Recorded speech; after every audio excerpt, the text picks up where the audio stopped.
Eu gostaria de apresentar para vocês doutora Débora Brasil, advogada, especialista em direito do trabalho, especialista em direito público, especializando em direito acidentário e direito previdenciário, secretária adjunta da Comissão de Direito de Famílias da ABA do Rio Grande do Sul, membro da Comissão de Igualdade Racial da ABA do Rio Grande do Sul. O tema da palestra de doutora Débora Brasil será o impacto na família nos casos de vítimas de abuso sexual. Seja bem-vinda, doutora Débora, uma boa palestra para você. Obrigada.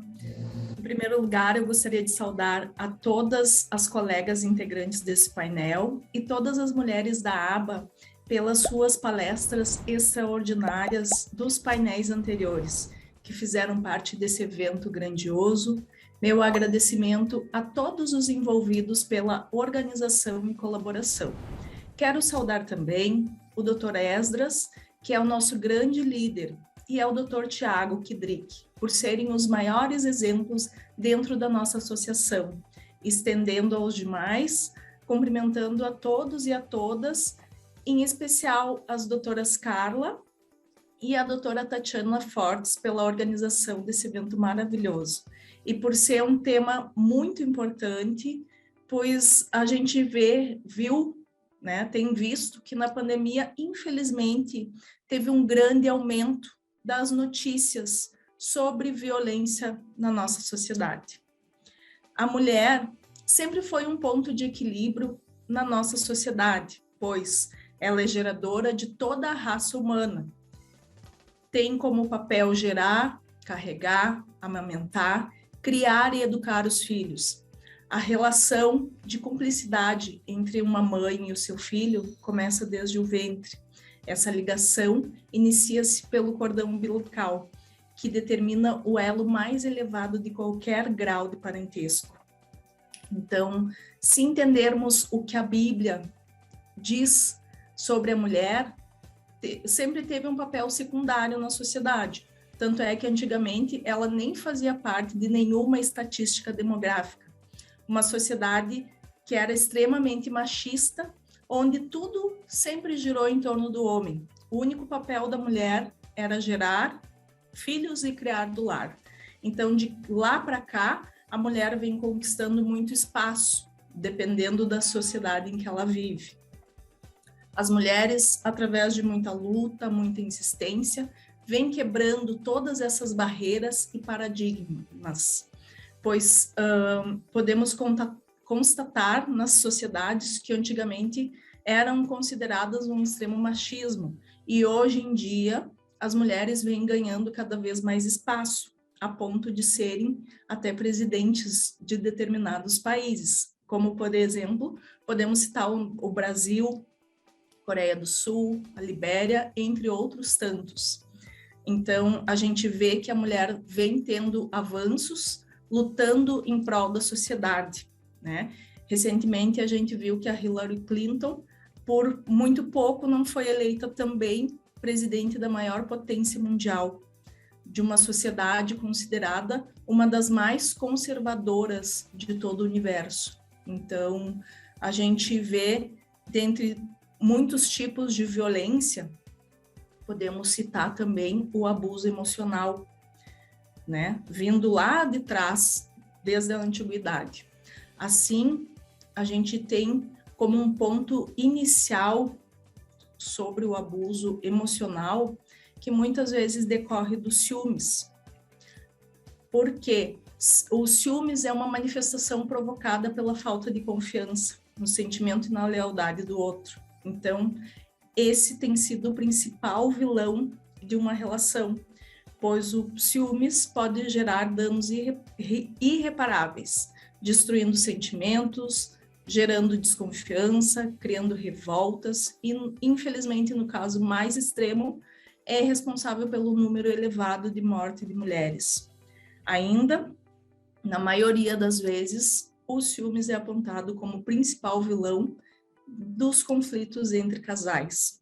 Segundo a Organização Mundial de Saúde, estima-se que que 35% das mulheres em todo o mundo já tiveram sofrido qualquer violência, seja ela física, sexual ou emocional, praticada por parceiro íntimo ou, em caso de violência sexual, por um não parceiro em algum momento de suas vidas. Ao mesmo tempo, alguns estudos nacionais mostram que até 70% das mulheres já foram vítimas de violência física e ou sexual por parte de um parceiro íntimo. A Organização das Nações Unidas, a ONU, calcula que de todas as mulheres que foram vítimas de homicídio no mundo, quase metade foram mortas pelos parceiros ou por membros da família. É um dado absurdo, né?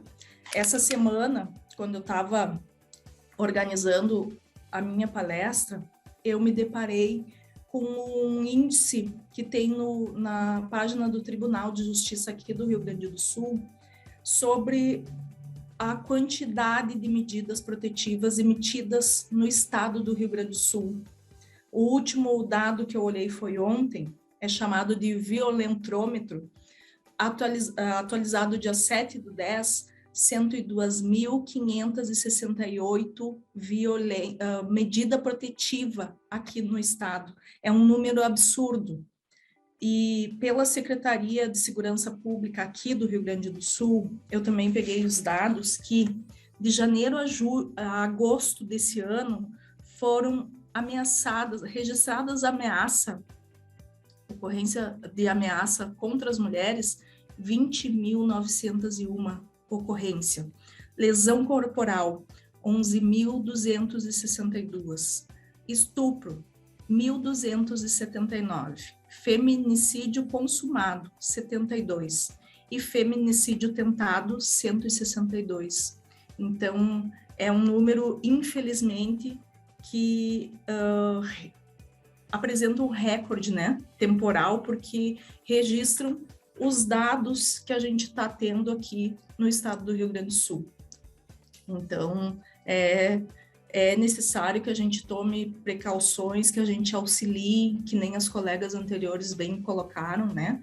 Porque muitas vezes a violência, a maioria é intrafamiliar. Então, é bem delicada, é um tema de grande relevância mundial, a violência doméstica, familiar, sexual, enfim, qualquer tipo de violência, né? Então, a gente pode dizer que a violência intrafamiliar é toda ação ou até mesmo omissão que prejudique o bem-estar, a integridade física ou psicológica, até mesmo a liberdade e o direito de pleno desenvolvimento do outro membro da família. Pode ser cometido tanto dentro de casa como fora, por algum membro da família, incluindo ainda pessoas que passam a assumir alguma função parental, ainda que sem laço de consanguinidade em relação de relação de poder a outra, né? Então, a violência intrafamiliar não se refere apenas ao espaço físico onde a violência ocorre, mas também nas relações em que se constrói e efetua. A violência doméstica, ela se distingue da violência intrafamiliar por incluir outros membros de grupo sem função parental, que convivem no mesmo espaço doméstico. Que nem a doutora Francine falou antes, alguns empregados, né, pessoas que convivem esporadicamente, alguns agregados, também podem fazer parte, né? Segundo pesquisas mundiais, a violência intrafamiliar representa quase um ano perdido de vida saudável em cada 5 mulheres de 15 a 44 anos e ocupa um peso similar à tuberculose, HIV e aos diversos tipos de câncer e as enfermidades cardiovasculares. Então, é um número gigantesco.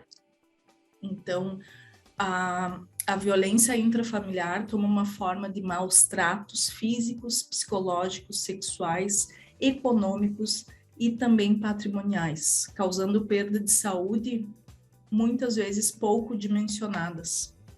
Perceber e registrar essas violências vem sendo um grande desafio para profissionais de todas as áreas, pois as pessoas que convivem às vezes percebem, porém, infelizmente, se sentem ameaçadas e não querem interferir.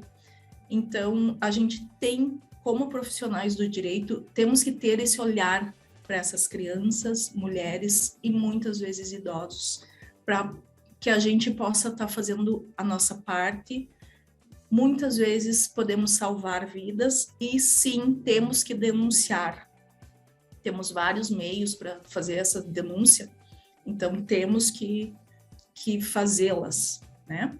Antes da pandemia, então, a gente viu que muitos professores percebiam quando algo não estava muito bem com as crianças e já acionavam o conselho tutelar, né? Então, muitas creches e escolas na pandemia tiveram suas portas fechadas, então esse perfil mudou. Então, o que passou a ocorrer?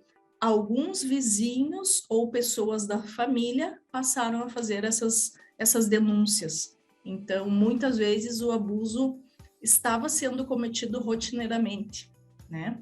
E mais uma estatística que eu trago é que a mortalidade por causas externas, acidentes e violência, tem índice também absurdos. Crianças de 0 a 9 meses são o quarto fator de mortalidade.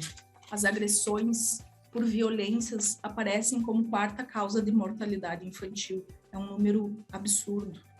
Adolescente de 10 a 19 anos também tem um grande índice elevado, é 52,9% de todos os óbitos na faixa etária de 15 a 19 anos por violência. Então, depois de ter acesso a esses dados, muitas vezes a gente fica nos perguntando por que tanta violência contra a criança e adolescente estão sendo encobertas. Muitas vezes a gente se depara com pessoas que sabem dessa situação, mas infelizmente tem medo de denunciar esses episódios de violência, né? Que são principalmente cometidos por pessoas que deveriam proteger essas crianças e adolescentes, os pais, familiares, amigos, conhecidos, cuidadores e outras pessoas, enfim, com poder na comunidade, né? Então, ainda nós mulheres passamos pela aceitação social da violência, né? Muitas ficam com resquícios psicológicos, como bem mencionou as palestrantes anteriores. Então, muitas vezes, essa violência, a mulher tem vergonha de ir registrar. Eu tive casos no escritório que eu tive que acompanhar as mulheres para fazer o registro da ocorrência, porque simplesmente chegavam na delegacia, teve uma que foi 2 vezes, e os policiais deram risada da cara dela, justamente por achar que ela estava inventando alguma coisa, enfim. Tomaram o depoimento dela, quando eu consegui acompanhá-la até a delegacia da mulher especializada. Aí foi uma policial que fez a ocorrência para encaminhar essa denúncia. Tanto que, às vezes, nos bairros mais distantes, as mulheres desistem, não tem como ir, né? Não tem como pagar, às vezes, o transporte para ir até a delegacia, não podem ficar horas esperando para fazer a denúncia, então isso é bem, bem delicado, né? E uma coisa que eu vejo que nós, operadores do direito, temos que ter esse olhar de sensibilidade por todas essas mulheres, crianças, adolescentes que estão sendo vítimas da violência. Porque, infelizmente, em muitos casos, há muito despreparo desses profissionais e não existe um acolhimento digno para as crianças e adolescentes, muitas vezes, e até para as mulheres, né? Então, é bem delicado.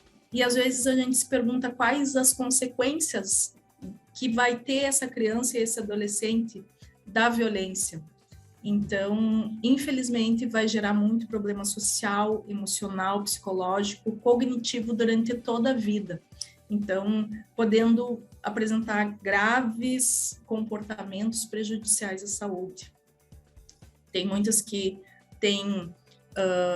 exageram no consumo de álcool, de drogas, e precocemente começam atividades sexuais, tornando-se mais vulneráveis à gravidez, à exploração sexual e à prostituição.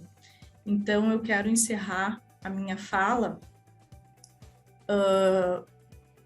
dizendo que nós, operadores, temos que ter esse olhar, temos que dar voz a essas mulheres, a esses idosos, a essas crianças, para que façam, sim, as suas denúncias, porque os índices estão muito altos ainda, e a gente tem que ajudar para que isso, de certa maneira, diminua, pelo menos ao nosso meio, né?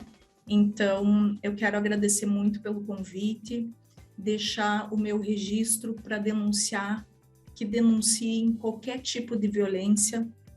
Tem o Disque 100, 180, que são serviços, né, que está em toda a mídia, esses lugares. Temos que denunciar, sim, e se for com criança e adolescente, principalmente.